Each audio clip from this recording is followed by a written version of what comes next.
The British Empire was nearly unstoppable.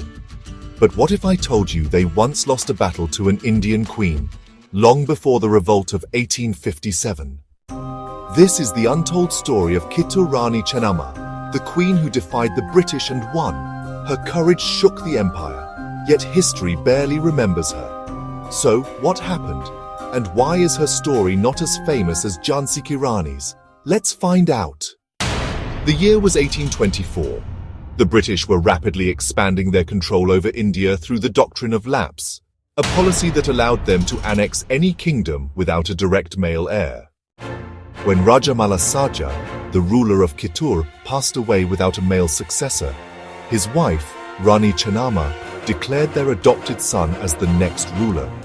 But the British East India Company had other plans.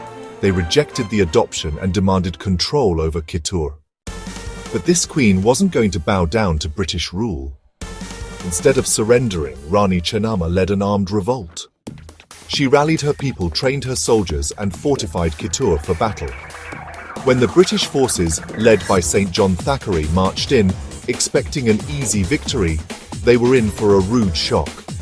Chennamma's army launched a fierce counterattack, using guerrilla warfare tactics to ambush and wipe out British troops.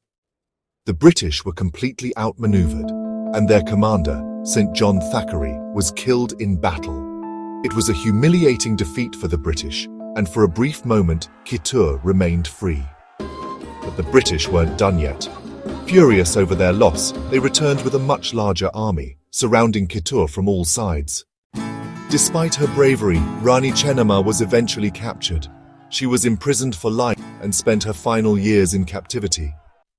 But her rebellion sparked a fire, one that would later inspire the 1857 revolt and the rise of warriors like Rani Lakshmibai. Today, Kittur Rani Chennamma is honored as one of India's first female freedom fighters, yet her victory remains one of the most forgotten chapters of history.